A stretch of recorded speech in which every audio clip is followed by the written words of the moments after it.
Evening, ladies and gentlemen. Evening, ladies and gentlemen. Welcome to the ordinary meeting of Wellington Shire Council on this, the 17th of September 2019. Members of the public gallery should note that Council records and publishes Council's meetings via YouTube to enhance the accessibility of Council meetings to the broader Wellington community. These recordings are also archived and may be published on Council's website for viewing by the public or used for publicity or information purposes. At the appropriate time during the meeting, members of the gallery may address the Council, at which time their image, comments or submissions will be recorded. Members of the public who are not in attendance at the Council meeting but who wish to communicate with the Council via the webcasting chat room should lodge their questions or comments early in the meeting to ensure that their submissions can be dealt with at the end of the meeting. Please could gallery visitors, councillors ensure that mobile phones and other electronic devices are turned off or in silent mode for the duration of the meeting, and if you could stand for the acknowledgement and the prayer. We acknowledge the traditional custodians of this land, the Gunai-Kurnai people, and pay respects to their elders, past and present. Almighty God, we ask your blessing upon the Wellington Shire Council, its councillors, officers, staff and their families. We pray for your guidance in our decisions so that the true good of the Wellington Shire Council may result to the benefit of all residents and community groups. Amen.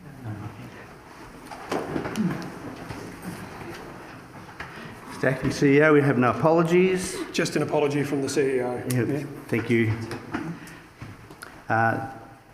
Any declaration of conflicts of interest? No, there aren't.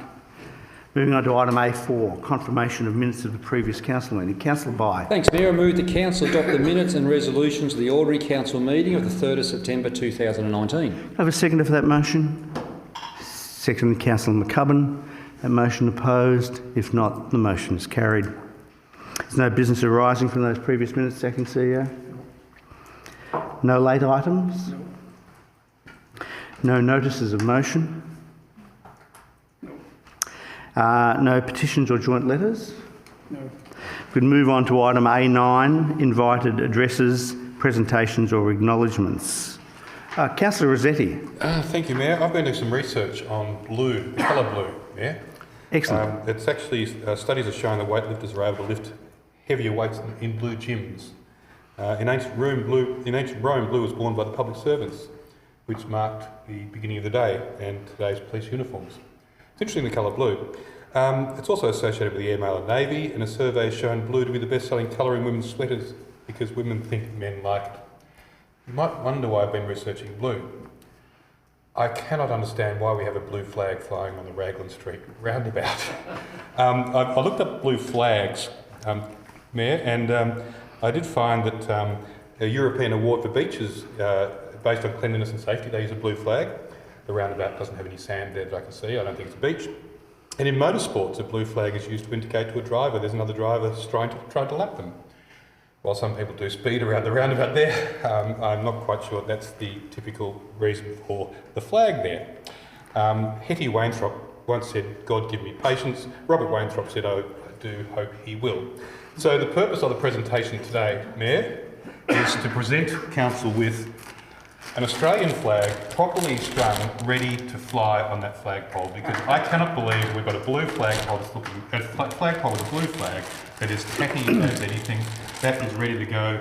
A gift from me to Council and to the community.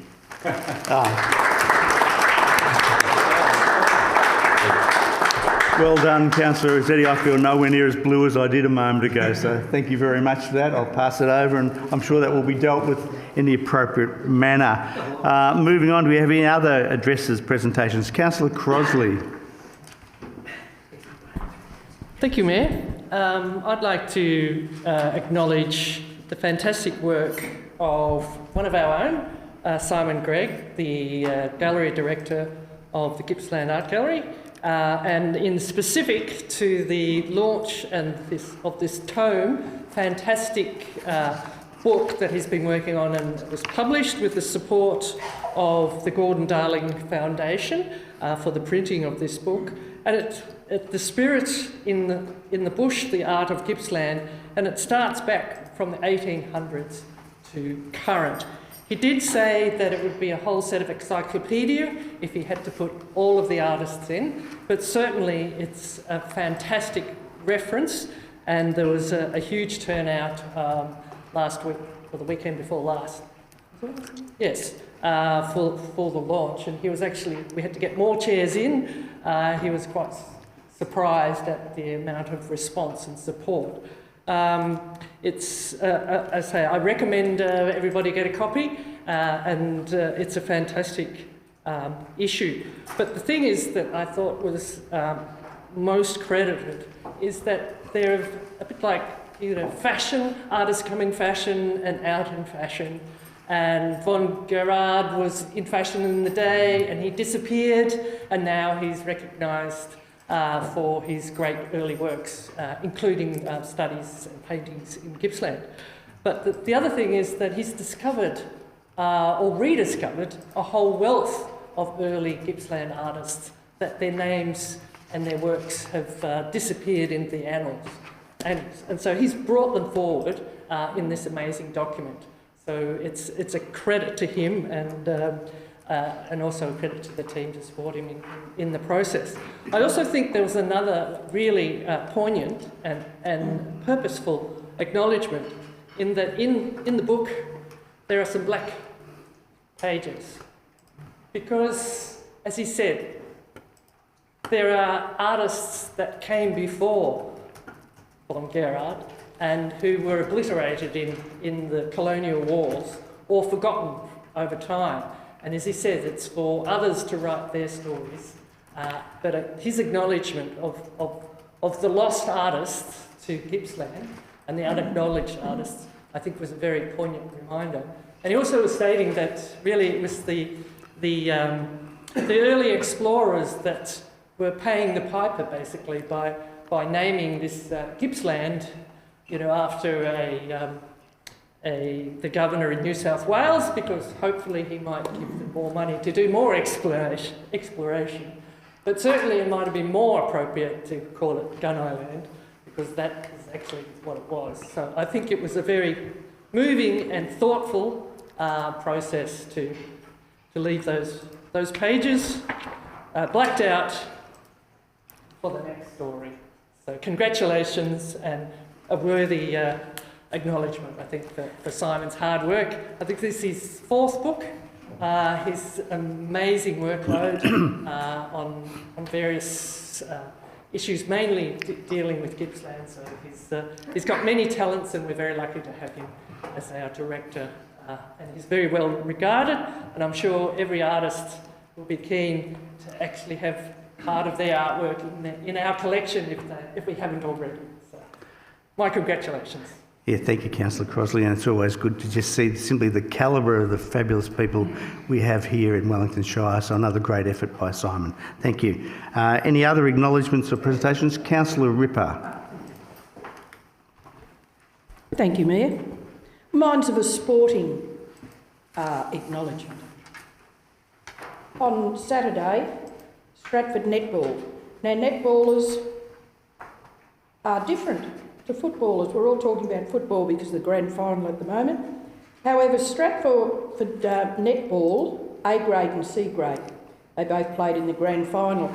I was fortunate enough to see the last half of the A grade play, and it went backwards and forwards, but Stratford eventually won the grand final, 47-42, and C grade 30-28. But I'd just like to say what difference on that day that the netballers is a lot, in my opinion, more skilled. So I just want to congratulate them, and congratulate that quite a few of these women had children, so they'd got up in the morning, looked after their children, their husbands, partners, to do whatever, and they're out there on the court and they're winning. And it was absolutely fantastic to see. So we have some very healthy people in the Wellington Shire and just currently in Stratford. So I'd just like to acknowledge those ladies for what they've done and for the health of a lot of people within the club. Just talking to them afterwards, it all meant so much to them, and they'd put a lot of effort in to win. So congratulations, young ladies. You make Stratford and the Wellington Shire very proud. Thank you. Thanks, Councillor Ripper. Moving on to item A11, the Mayor and Councillors' Activity Report. Councillor Rossetti, would you like to move that, or would you like me to speak to it first? I'm happy to do that. A reasonably fulsome report which details the activity across not simply myself but all councillors, the activities that they're engaged in. And I perhaps just draw attention to a couple. The binary shift event on the 26th of August was an outstanding event, encouraging connectivity, the use of the digital age, and encouraging new and emerging entrepreneurs, and we have a wealth of them in Gippsland. It's really quite an exciting time to see people both embracing the digital world and finding new and emerging opportunities, not only to grow their businesses but to grow our economy. And that was, I was pleased to be there at the beginning of that day and later at that evening for the dinner, and a group of fabulous people engaged in just doing wonderful things for themselves and the broader Gippsland community. The other matter that I'd like to touch on, I note at the end of the report, Councillor Hole met with Minister D'Ambrosio on the 6th of September, and outside the scope of this report, I met with her last week in the company of Chris Hastie to talk about the circular economy. The crisis which is facing us in the world of recycles. And what was really pleasing was that meeting that I attended was in company with all but one of the other Gippsland mayors, their senior officers, and again we were all singing from the one Gippsland hymn sheet. We were committed, united, and prepared to tell the Minister that we as a group and Gippsland as a whole were prepared to lead the way in this space, that we were in a good position, and with our level of cooperation, among other things, amongst organic recycling and the opportunities that would present themselves. So it's been a busy month or so. I'd just like to acknowledge all of the work that the councillors do as we cover each other to get around and do the things that we need to do. So thank you to all of you for that, and I think that's probably me done, Councillor Rossetti. Thank you, Mayor. I move that the Mayor and Councillor Activity Report be noted. Seconded by Councillor Stevens. Is that motion opposed? If not, the motion is carried. Moving on to item A12, the Youth Council Report. And we have Ivan with us who'd like to speak to his report. So welcome, Ivan. Thanks, Matt. Good evening, councillors. I would like to formally introduce myself.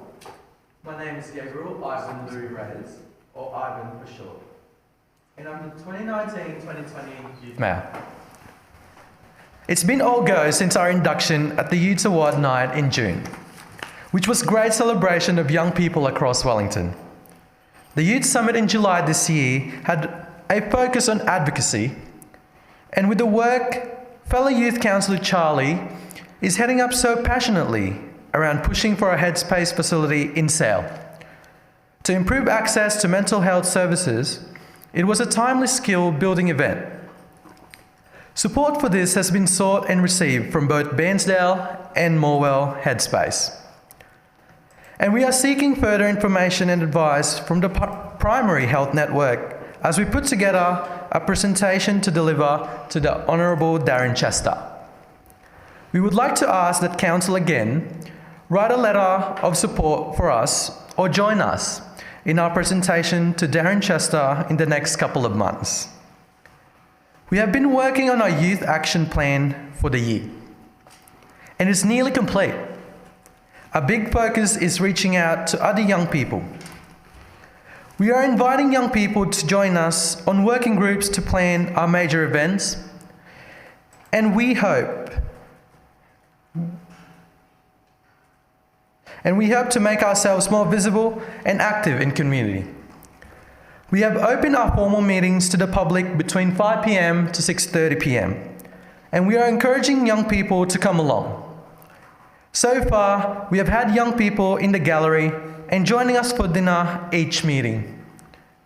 And we were especially pleased to have a young person from the organising group of the school strike for climate change being held in Sale on the 20th of September to come and ask for our support for the event. We are all passionate about the environment and agreed to fully support the strike. How? Turning up, spreading the word at our schools, communities, socials, and setting up our stage and sound equipment. In the last couple of weeks, we have had our annual Youth Council planning camp. And this year we held our camp at Manjara Outdoor Centre at Lake Glenmaggie. The Yarram Youth United team joined us for one day and we discussed what impacts young people in getting fully involved, events and opportunities available to us.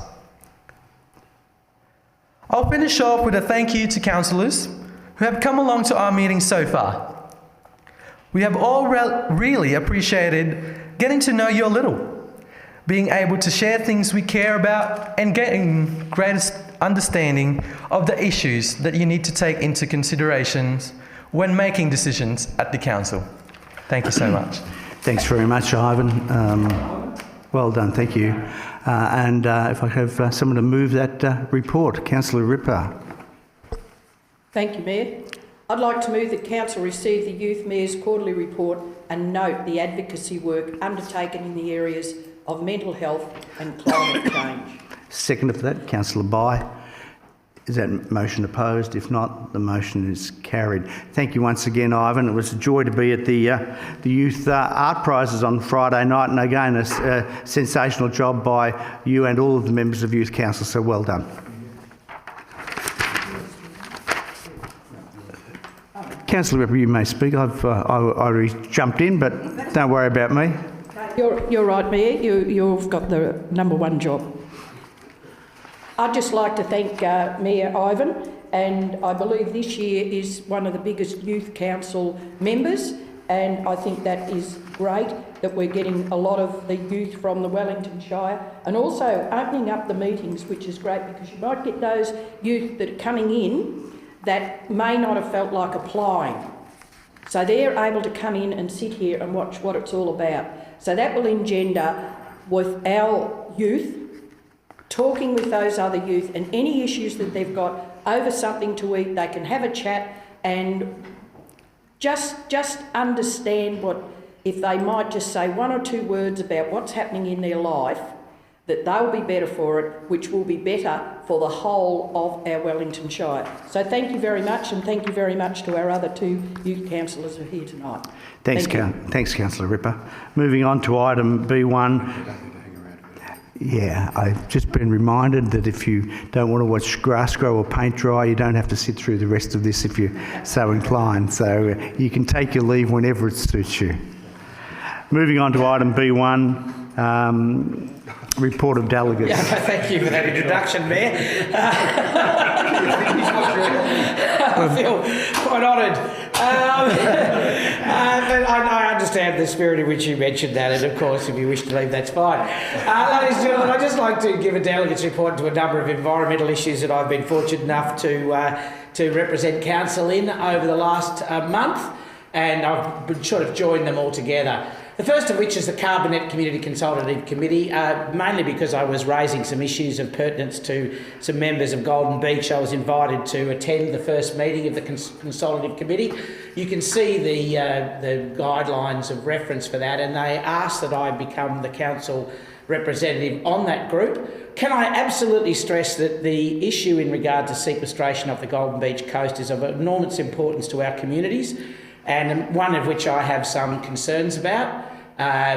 However, Council will not be the body that will be making the decision in regard to this. Council does not have the legislative control, nor does it have the scientific expertise or knowledge to call upon to make the sort of understanding of the Gippsland Basin which is needed to assess the safety and stability of sequestration. So understand that being on the committee does not mean that we have control over the acquiescence of that. It's merely an idea that our community is concerned about it, Our community needs to be connected to it. I think we need to ensure that proper process is taking place. And I sit on that committee with a number of other representatives of the Wellington Shire to ensure that they understand that whatever they do, they must bring the people of Golden Beach and Wellington Shire into the project. They must listen to what they have to say, and they must ensure that the process is as safe as it possibly can be.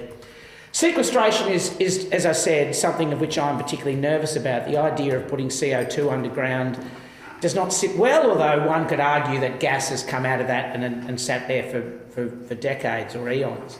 However, and to be honest with you, one of the problems I have with about declarations of climate emergencies is I know that the United Kingdom, as well as 17 other countries which declared a state of climate emergency, one of the first things they did was to actually investigate sequestration as a means of continuing with a number of industrial processes which are heavy in CO2 production.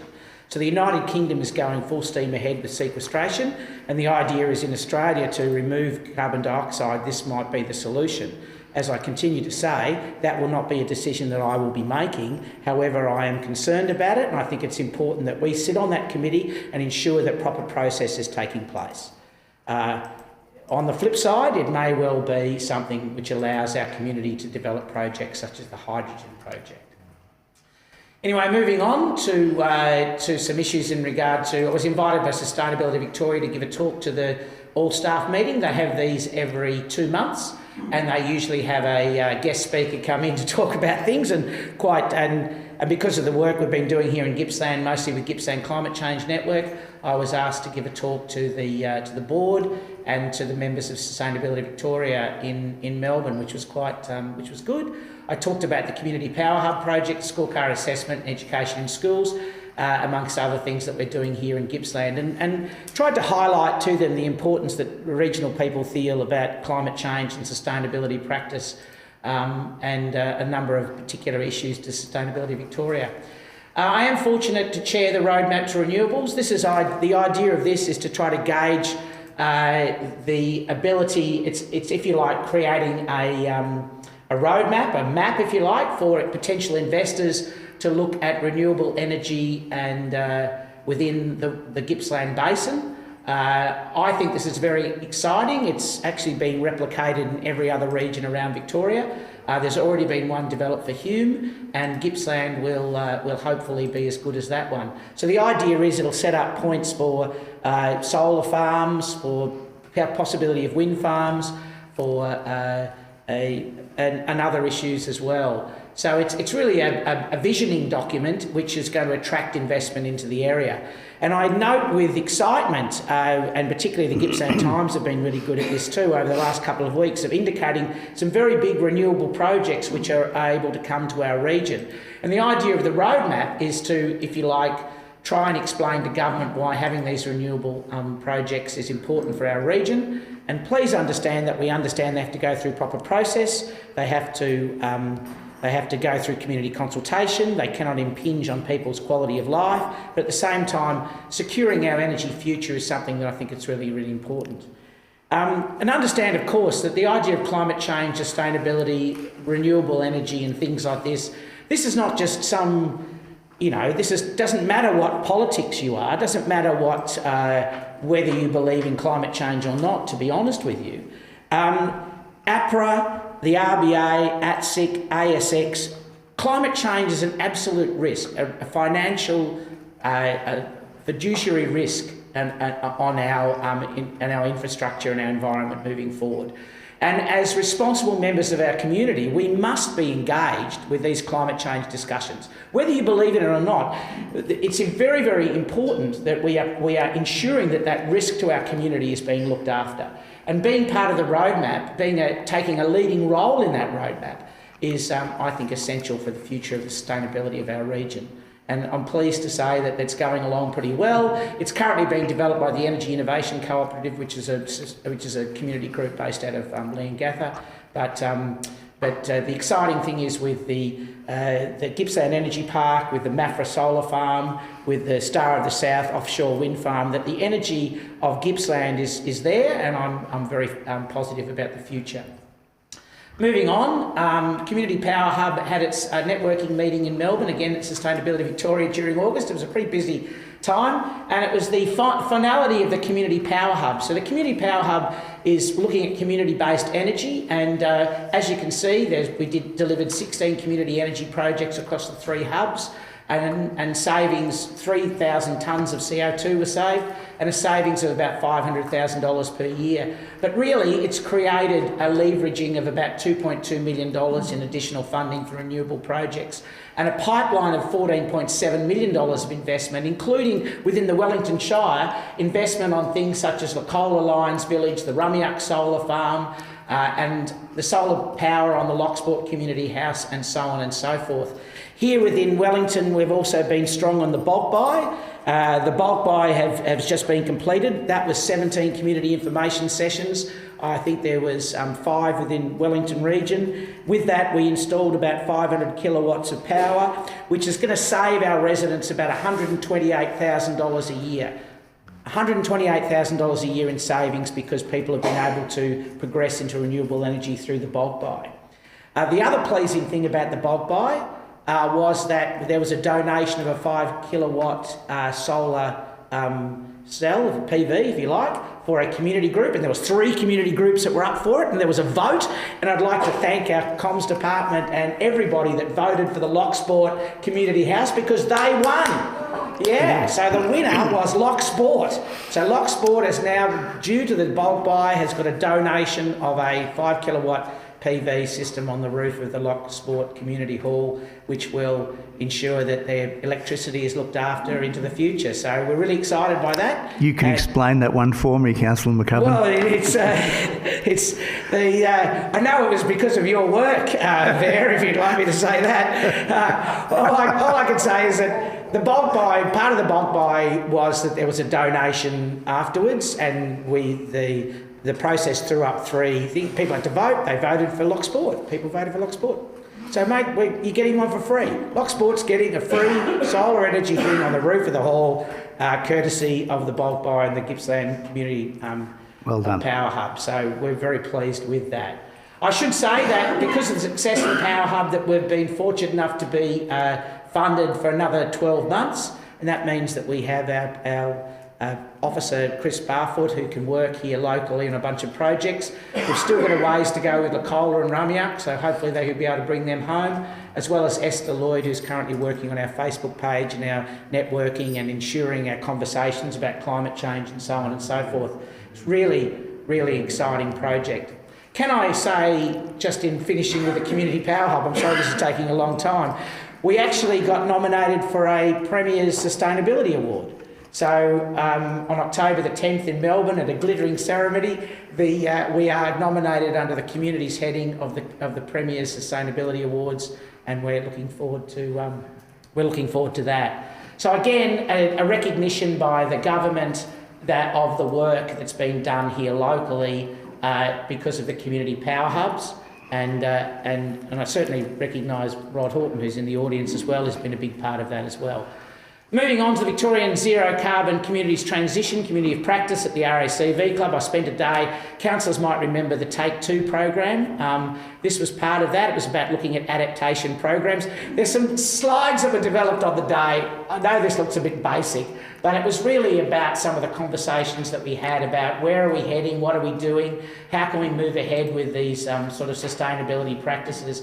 It's really about harnessing an energy and enthusiasm for creating a more sustainable economy. And in terms of play, in terms of living, in terms of working, in terms of our transport and our education, about creating future statements in those particular regions. In 2050, looking at moving away from the old economy into the new economy, and it was a pleasure to be a part of the representative for that. So moving forward to the last couple of things, so just going back up again, so there you go, good. So I'm almost there. I did go to the Hydrogen Energy Supply Chain project with Dr. Alan Finkel, which I think was a repeat from what I can hear of what was done in Churchill. This was at the Park Hyde in Melbourne, and it was part of the Committee for the Economic Development of Australia. It was actually really interesting listening to Dr. Alan Finkel talk about hydrogen. Hydrogen as being a possible replacement for gas.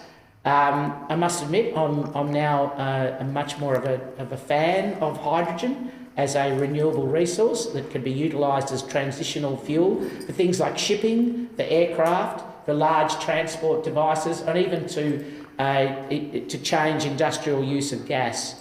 I actually think hydrogen, whether it's created through fossil fuels and then sequestered, the CO2 sequestered, or a much more attractive method is to use a direct oxidisation of water, is possible and something we should be investigating, and a real potential for Gippsland. So that's very exciting. Yeah, I've kind of become a bit of a spruiker for it, I must admit. Moving on to the last project, the Gippsland Climate Adaptation Plan, the Premier Function Centre in Traralgon.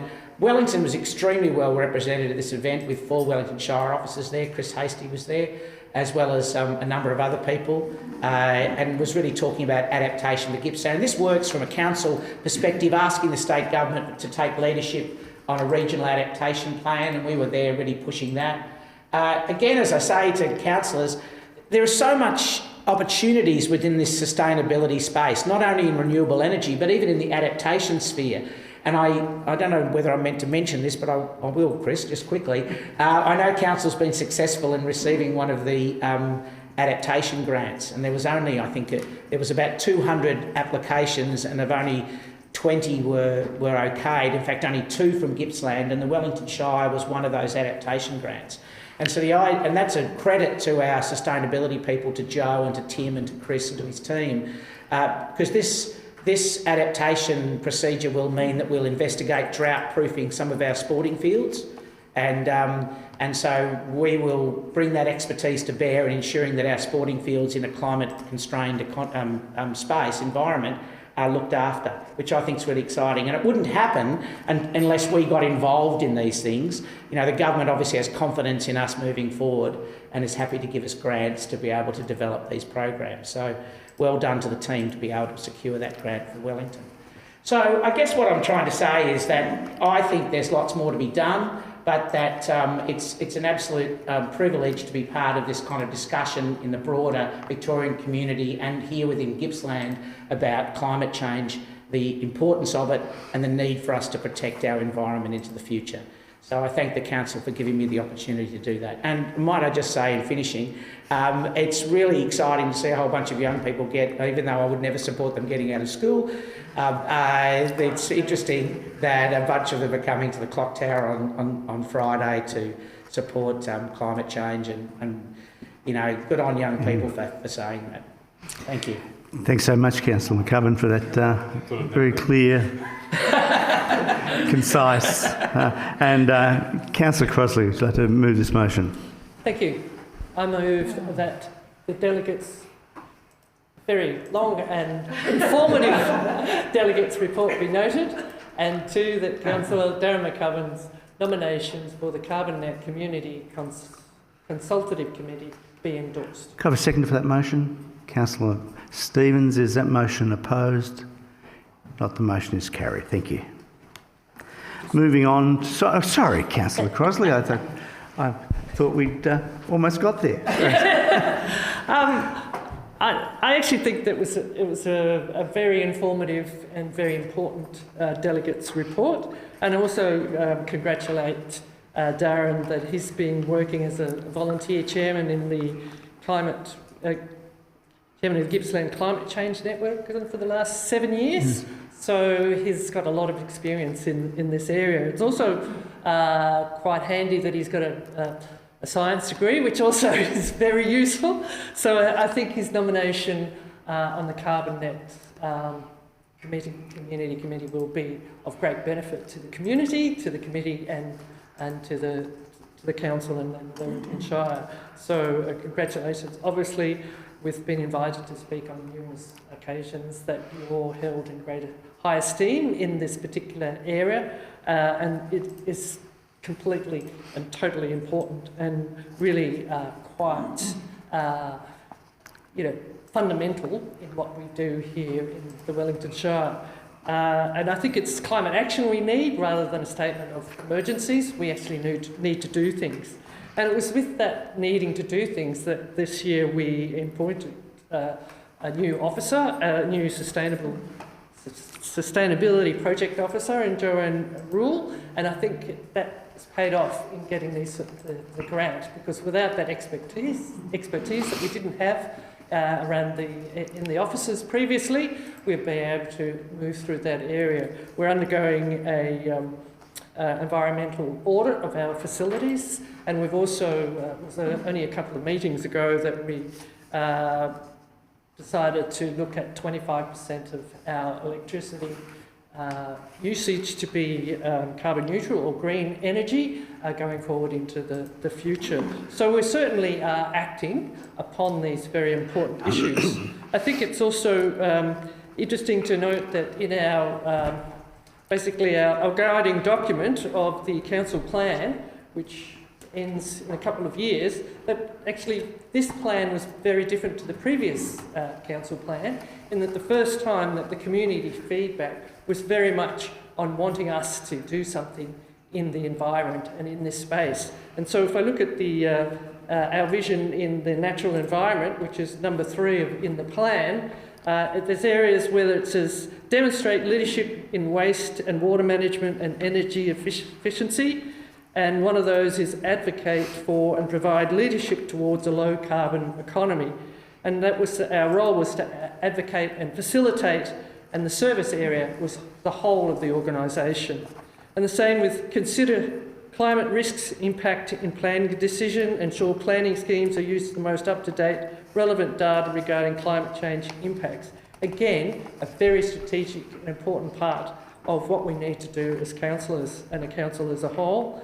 And also design and maintain landscape and infrastructures operated for a changing climate is what we're referring to, looking at things to change, what plants and what grasses that we use, and also how we run the business of council in a changed environment. So certainly climate action is what we need, and I certainly will be there at the clock tower at 12 o'clock on this Friday as well to support the students, which I don't think much was going to happen on the last day of term, 12 o'clock. So I don't think there's much school being missed, but I think this is a great education, and well done to the Youth Council for supporting it as well. Thank you, and well done, Darren.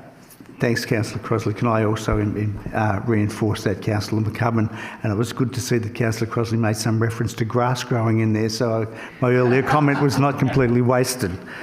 Can we move on to item C1, the Chief Executive Officer's report? Councillor Marr. I move that the Chief Executive Officer's report be received. A seconder for that motion? Councillor Bai. Is that motion opposed? Not, the motion is carried. Councillor Marr. The CEO over the last month has attended several meetings and events held here and within the region. I will reflect on the ones that I was part of, that I attended. The first one on the 26th of August, the CEO, the Mayor, myself and Councillor Crosley met with the Victorian Marine and Coastal Council representatives at the Sale Common. We were given the opportunity to provide feedback on a range of future issues that would affect the coast and its communities. And I felt that it was quite a very good, frank discussion that provided a great opportunity for our issues to be taken on board and listened to. On the 27th of August, the CEO, myself and several councillors attended the community forum continuing the conversation with the LVA, where an overview of their achievements was showcased, as well as feedback from everyone who attended was taken on board as to where we wanted to see the LVA in 2020. Prior to this meeting, the CEO and Councillor McCubbin met with Solus RE, where they were provided with a rundown of the renewable energy proposal for the Wellington Shire. This is $1 billion investment, and one that would put Wellington on the renewable map. And I know that I can speak on behalf of everyone in saying that we certainly look forward to the development of this project. And lastly, whilst I wasn't in attendance at the Footprints Foundation community conversation, I wanted to provide recognition to what they actually do, as I have a very good friend who was at this stage dealing with breast cancer and all that comes with that. And I wanted to give recognition to the foundation for the work that they provide to the local women and their families, as I know that for anyone undergoing this illness and their families are undergoing the trauma of it, that what the foundation does is very significant and appreciated. So thank you. Yeah, thanks, Councillor Marr. Moving on to item C 1.2, August 2019 Council Performance Report. Councillor Stevens. Yes, thank you very much, Mr Mayor. I'm happy to move that Council receive and note the August 2019 Council Performance Report as attached. Can I have a second for that motion? Councillor McCubbin. Is that motion opposed? If not, the motion is carried. Councillor Stevens. Yes, thank you, Mayor. This is obviously the August Performance Report.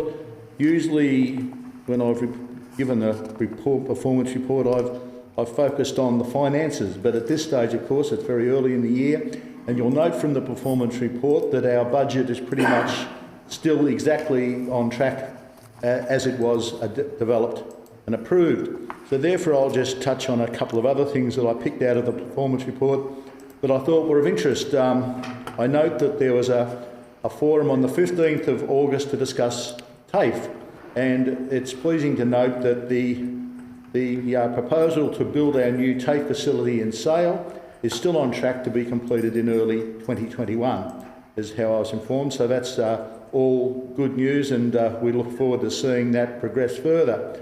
Congratulations to the people involved in the Fred Williams exhibition, and I note that we have received a donation of work for the Art Gallery valued at $1 million, which is a great acquisition for the Art Gallery.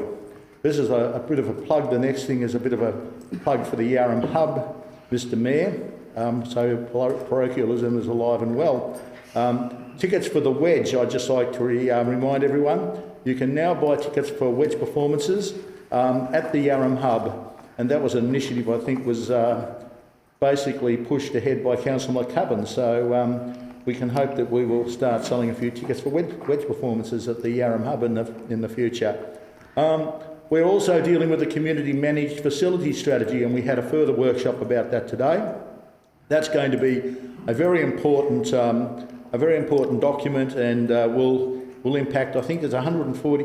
I'm not sure if there's 147, 149 community committees that we have, and I think 106 from memory have just completed a community survey, which will add to the work of our staff and our officers in developing discussions around the way we manage our community facilities. So that's going to be an ongoing work, and we will hear more about that in coming months. I also note that we issued 17 quick response grants in the month of August to the value of $21,640. And obviously the quick response grants are another thing that's very important for our community groups to help them in the wonderful work that they do in our communities.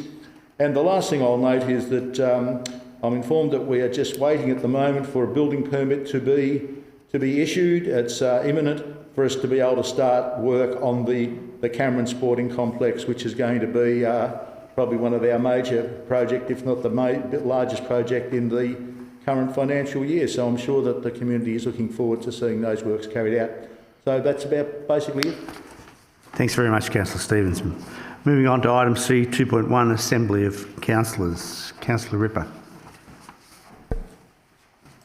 I would like to move that Council note and receive the attached Assembly of Councillor records for the period 28th of August 2019 to the 11th of September 2019. I have a second for that motion. Councillor Marr. The motion opposed. If not, the motion is carried. Councillor Ripper. As read. As read. Thank you, Mayor. Moving on to item C 2.2, approval in principle of draft 2018-2019 financial and performance statements. Councillor Stevens. Yes, thank you, Mayor. I rise again in relation to finances, and I'd like to move that Council approve in principle the draft 2018-19 financial and performance statements as attached, and authorise Councillors Hall and Stevens to certify the statements in their final form. Second of that motion. Councillor Marr. Is that motion opposed? Not. The motion is carried. Councillor Stevens. Thank you, Mr Mayor. I'd just like to make a few observations in relation to our accounts for the last financial year. I think it's very pleasing to note that we had a excellent discussion at the last Audit and Risk Committee with our external auditor, and everything is on track for us to receive a very positive report from the Auditor General for this year. So I'd just like to congratulate Mr Carroll and the finance staff for their hard work in achieving such a great outcome and for preparing the accounts in their final form. It's not easy to achieve a good report from the auditor. I'd just like to reflect on the fact that I was thinking about this, that dealing with external auditors is a bit like dealing with your in-laws, Mr Mayor. I decided that one has to be very careful what you say, very polite. You have to do what you're told, and sometimes bite your tongue several times when dealing with auditors. And stand on your toe. So that it's really good to see that we had an in-camera section with the external auditor, and he was very happy with the way the work had been done and the way the work progressed for this year. I note that we invested $33,544,000 into capital works in the last financial year, an important investment by the Shire in our local community. And our total performance has been in line or exceeded our budget expectations. I notice also something that sort of warms my heart. I see that we had $0.3 million less in our work care premium for the year, which signals to me good work from our management in dealing with those matters, because that can be something that can sneak up on you and blow out if you're not careful. So congratulations to the staff for their efforts in that area. So various grants have been received in advance and have impacted on the budget, and these will be spent in this coming financial year. And all rates and charges were raised within the guidelines laid down by the state government. And it's important to remember that rate capping means that we have to live within constrained means in this day and age. And I think it's also important to remember that all valuations that we are using are now carried out by the Valuer General on an annual basis. Unfortunately, Council has to administer the objections to valuations, even though we really have no control over the valuation process. Not that we ever had much control, but we don't even have municipal valuers today. And then the Council has to deal with complaints, and it's a system that's completely outside the Council control. I also note that we received statutory fees of $775,000 and user fees of $7,369,000. So a substantial amount of money was paid to Council for use of Council facilities or other items. Another thing that I thought was interesting is we had depreciation on our infrastructure of $15,110,000. And this affects the Council's bottom line, of course, now that depreciation, I think it's probably a number of years now since Councils were made to put depreciation into their budget, but it's an indicator of the amount that we have to spend on capital to replace assets that are depreciating. And if we don't put that money back into capital works every year, it's going to impact adversely on our bottom line, and we'll have a book loss, albeit not an actual one. I think I've got a couple of points of trivia, but just before that, I just wanted to note that our financial position is actually warming up my conservative fiscal heart, Mr Mayor. It's really pleasing to note that we have a very positive budget and a financial position in the Wellington Shire Council, and our community can be really proud of that activity and outcome. Just a couple of trivia points, as I said. If we realised all our infrastructure, sold off all our roads and other assets, every person in the municipality would get $17,137.94. Now, I just drew that out of the budget, out of the accounts. Pardon? So I'm afraid I'm not too sure if the acting CEO would be happy if we went round with a hacksaw and chopped up some of our roads. And the other piece of trivia that I would just like to share with you, Mr. Mayor, before I sit down, is that we saved more than 3,800 tonnes of recyclable materials were diverted out of landfill. And that was actually an increase of 10% on the previous year. So I think we can be also very proud of the work we're doing in the waste management area. And obviously that's an ongoing issue and a very expensive part of the council budget. But it's very pleasing to note that we diverted that material from landfill. So that's about it from me, Mr. Mayor. I think we've had another successful year and well done to all concerned. Thanks very much, Councillor Stevens. Moving on to item C 3.1, monthly planning decisions, July. Councillor Marr. I move that Council note the report on recent planning permit trends and planning application determinations between the 1st of July and 31st of July 2019. It's been seconded by Councillor Crosley. Is that motion opposed? If not, the motion is carried. Councillor Marr. Largely, this is at attachment 1. It shows the planning permit decisions that have been included, and here I think that we can agree to say that the Locksport Township has certainly been doing very well as the coastal areas. And it's actually quite good to see the building works that have been going on in that area. Attachment 2 provides an overview of the permit trends. And I think that this is showing a reflection that the drought impacts have had on our area over the last year or so. Thank you. Thanks very much. Moving on to item C 3.2, proposed sale of land at 19 Weir Road, Heyfield. Councillor Hole. Yeah, thank you, Mayor. I'm going to move the council resolve that land described as 19 Weir Road, Heyfield, as shown on the attached plan within the document, and more specifically referred as Lot 1 LP 217055 volume 9908, folio 297 is not required for council purposes. And 2, council advertises intention to sell the land at or above the current market value by public tender, subject to the provisions of the Local Government Act of 1989, section 189, there's a line running through that, and 233, including calling for submissions in relation to the proposed sale. 3, subject to considering any submissions, council to authorise the Chief Executive Officer to complete the sale in compliance with Council's policy for the sale, exchange and acquisition of land at or above the current market value, including executing necessary documents. And 4, covers the act under which everything has dealt with. Second for that motion, Councillor Bye. Is that motion opposed? Not, the motion is carried. Councillor Hole. Yeah, thanks, Mayor. This parcel of land is a fairly significant parcel of land. It's, in the old terms, 8 acres, sitting in the residential area of Heyfield, and it has been in council's possession since Mappa Shire bought it in 1989, 30 odd years ago, and it's just sat there for no purpose other than that somebody in the future from one of the Mappa Council thought it would be great to have. Now the time has come that residential land in Heyfield is just about non-existent.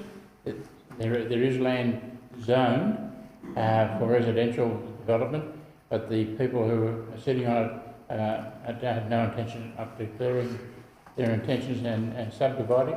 This land is already zoned for residential, so it has the opportunity for anybody, a developer, to come along and take the opportunity to put it into Heyfield, a new significant residential subdivision. So we'll look forward to seeing whether we get any interest or any expressions of interest, and we'll deal with it in due course. Thanks, Councillor Hull. If we might move on to item C5.1, Cameron Sporting Complex Committee of Management Minutes. And I think you're up again, Councillor Hull. The Council received the minutes from the Cameron Sporting Complex Committee of Management's annual general meeting held on the 15th of August 2019, including the audited financial report.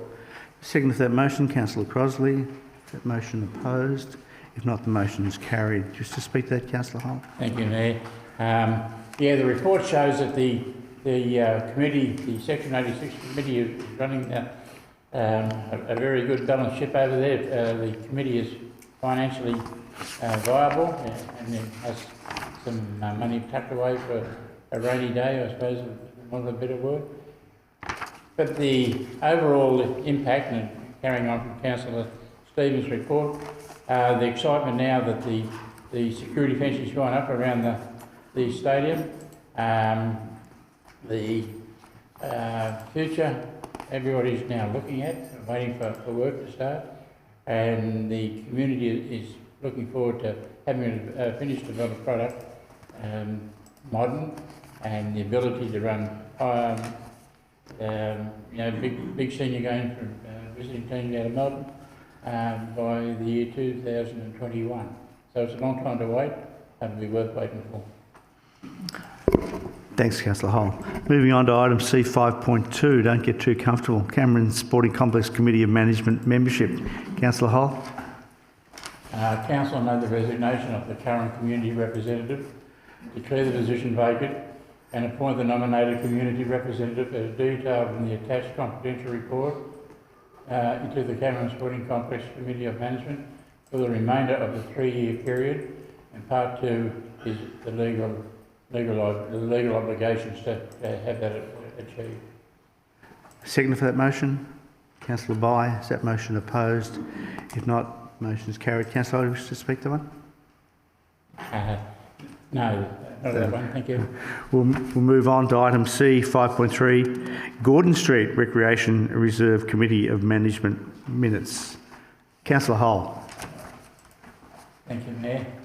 I'm going to move the Council receive the minutes from the Gordon Street Recreation Reserve Committee of Management annual general meeting held on the 22nd of July 2019. Second for that motion. Councillor Crosley. That motion opposed. Motion is carried. Councillor Hull. Thanks, Mayor. Like all our committees of management, July, August is a busy time getting annual reports in so they can get their grant money to remain operative.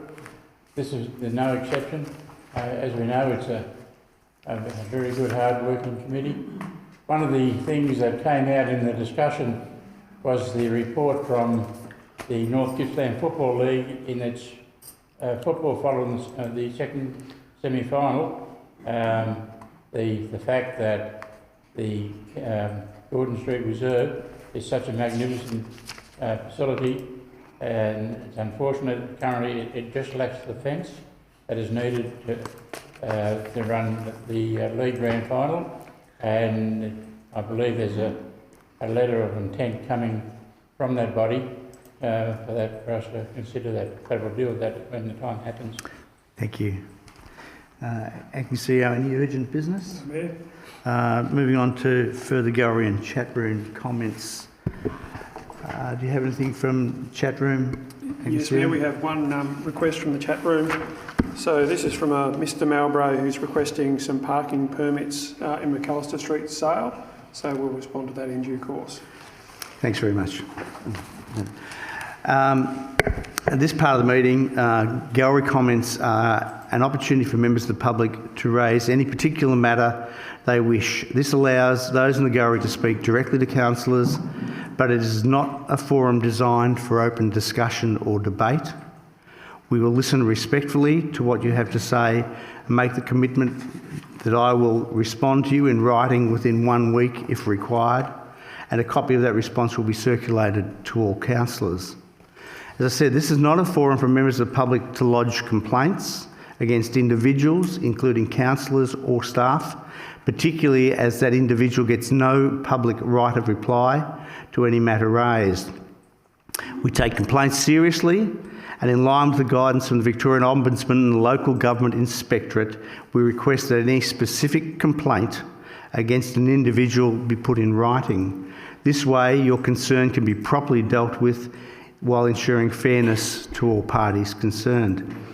If you wish to speak, we remind you that this part of the meeting is being recorded and broadcast on our website. Council official minutes will record that you have spoken to Council and the subject you spoke to Council about, but will not record specific comments. We ask that you state your name in full, where you are from, and the time allowance in regard to this matter is 3 minutes. So is there anyone who wishes to speak to Council? So if you come to the lectern, state your name. Rod Horton, Wellington Shire ratepayer. I was only coming here with one thing, but I now want to pick up on two things this evening when you were talking about reduction in CO2 emissions for council offices and buildings around the council. About 18 months ago, I was at a conference in Melbourne. There was a representative from the Newcastle Council who have undertaken through an engineering company out of Melbourne, NHA. They have commissioned them to do a design and construction of a solar farm on the edge of their, well actually it's on an old municipal tip site in Newcastle. They built the farm, I think it's something like 3.5 megawatts, and the projected payback on that was, I think, somewhere in 5 to 6 years, but it's actually running well ahead of its payback. So it's actually working better financially for the council than they expected. It has basically reduced all their emissions from all their council sites, and it is basically covering all their energy needs for their council buildings in that council. So it's worth a while just to have a discussion with that council to see how they've done it and how well it's worked for those guys financially. And they've done a deal with their energy provider who actually offsets all the buildings in the council off the farm. The farm produces it not behind the meter on each of those sites. It's obviously got its own meter for its production, but it's ticked off against all the other buildings in council as they use that energy. And they said they've got some deal through their retailer. And I think that this Wellington Council could certainly look at that as an option without having to put solar on every building, just have a centralised farm. That's my first item. Second item is me as a concerned resident. I've just noted that in the last few weeks that the Bass Coast Council have declared a state of a climate emergency down there because of they're obviously seeing what's going on their foreshore and the fact that climate change is actually smashing the impact of climate change on their council is very obvious. And by declaring a state of climate emergency, I guess, I'm not sure what the actual implications for council are, but for me, I'm not here to get you guys to declare a state of climate emergency this evening. It's to start the ball rolling, start a discussion amongst you guys to work out if it's possible for the Wellington Council to join the many other councils around Australia and also countries around the world. As Darren said earlier, 17 countries have declared a climate emergency. We've really got to start ramping up some action on climate change because, it is the thing that's really going to affect all life on this planet as we know it. And for me, being a grandfather, looking at my little grandson thinking, what is this place going to be like in a short time if we of our age group don't do something as soon as we can? The opportunity to do action on climate change and strong action on climate change the window is closing very quickly. We're talking within the next decade, if we don't do major inroads into reduction of emissions and drawdown of carbon out of the atmosphere into to farmland and trees and all the rest of it, we are seriously in the way of shooting over the 1.5 degree climate increase in temperatures that's been set by the Paris Agreement. And Australia as a whole is not anywhere going near. We're actually increasing our emissions on a yearly basis, contrary to what our federal government's telling us. So it's about declaring it as a climate emergency, and then we can start taking action regarding that. Once we declare it, we then start to look at, okay, what do we do in a state of emergency? We actually take action. We don't just sit back and talk about things anymore. It's actually putting a plan together and then acting upon it, because and giving it due seriousness, because it is an absolute serious event. And for anybody who thinks that it may or may not be happening, so you just got to look at the recent fires in Queensland and New South Wales to think, well, this is absolutely out of the unseasonal, but it is a catastrophe that's probably could unfold upon us this season in Gippsland again. And we don't want to be in that space every year after year. So anyway, I just put it to you guys to sit down and have a discussion about it from now on and see where it goes, if you can put it on your agenda as a matter of urgency. Thank you. Thanks very much. From one grandfather to another, I share your concerns.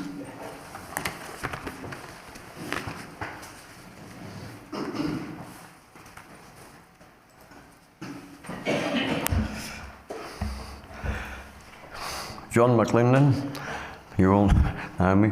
Hope you're all well tonight, in good health and everything. I don't know where to start. There's two or three things I want to speak about briefly.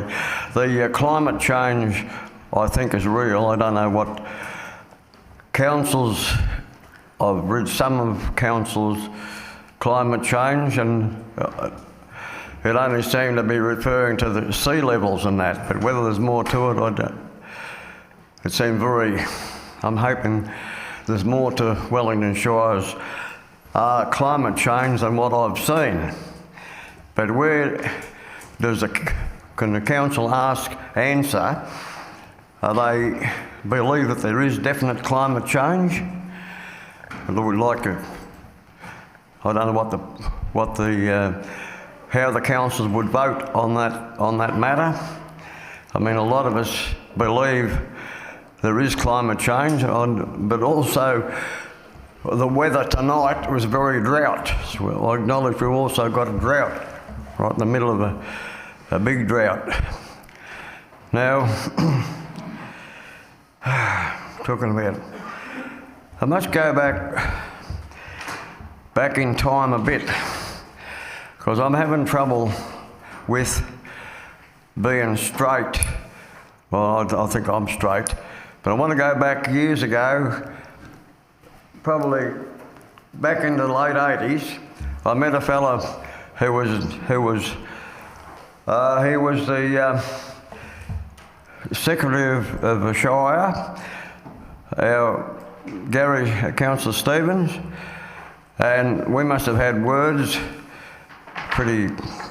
but anyway, he ended up telling me he's a straight shooter, and I've always remembered that, and I find him to very, very straight, and I wish the rest of you, officers and all, could be as straight as what Councillor Stevens is. He is to be commended for his honesty, his empathy, and it's a shame he hadn't been able to be in local government as a councillor a lot longer. And I hope he continues in his role as a councillor. Now, I need to get on to something that I'm not happy about. A letter was posted to me by the CEO, I think nearly 2 years ago, about me being aggressive to people, which I don't believe. There's been elements of mistruths bandied about me, not by the councillors, but by one or two working downstairs or in the other building. John, I'm just about to caution you in regard to the comments I made earlier, in regard to any comments or inappropriate comments in regard to personnel. So I caution you now, in regard to that matter, and if you go down that path, then you will no longer be heard. So just be very careful where you're going. Well, I hope I've got the floor at the moment, because you can't beat the truth. I don't go round corners. And I don't expect other councils should be going round corners. There's only one way straight. Was that letter circulated or not that I gave to the council lady the other day? That letter has. Normally we don't reply and do a Q&A, but that letter was circulated. That letter has been circulated to all councillors. I've seen that letter. I've seen the background document to that. I'm satisfied that in regard to the process that underpins that correspondence, I think the matter's been adequately dealt with. I'm sorry, I don't understand. I'm a bit deaf. Yeah, well, I'm not about to say it again, John. I've said it clearly once. But given that you said you didn't hear me clearly, I've seen that correspondence. That correspondence has been circulated to all councillors. It has? That's right. I've also seen some background documentation which accompanied that, and I'm satisfied in regard to the process. As far as I'm concerned, that matter's now at an end. Do you want to move on with anything else you've got before your 3 minutes expires? Yeah, well, there's one thing you should be aware of, councillors. I've had complaints over losing sheep, lost sheep, killed by dogs, left to one officer. And the officer said to me, I'm talking about a ranger, he's not here now, he doesn't work here now, but he said, leave it all to me about my dead sheep. He'd claim everything. And then you had Mr. Ross was here at the time. I'm not going to speak ill of him, he's not here, can't. But the thing is, certain thing, you mentioned the Ombudsman. You mentioned Ombudsman. What a waste of time me writing the Ombudsman, because it was all cooked up by the officers that the officers... Councillor Hole is standing, but I'm about to tell you before Councillor Hole speaks that your 3 minutes has expired and you'll no longer be heard tonight. Right. So will you return to your seat or leave the chamber? Thank you. All right, everybody have your day. Thank you.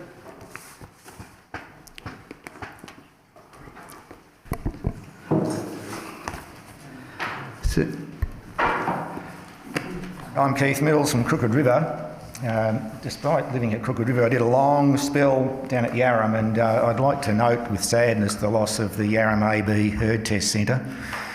And there'll be other people, I dare say, that would perhaps approach council rather than me, but I'd just like to urge council, if there's a way that council can assist, it's pretty vital to the area and it's hit at the worst possible time.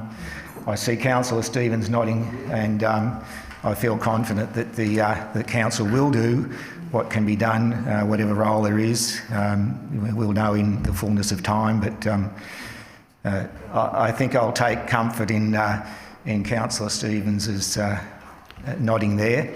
I also came today to, in my role as a representative of the Dargo community, to give acknowledgement and thanks to Karen McLennan and Tim Dakin, who convened and spoke at the recent Dargo community conversation.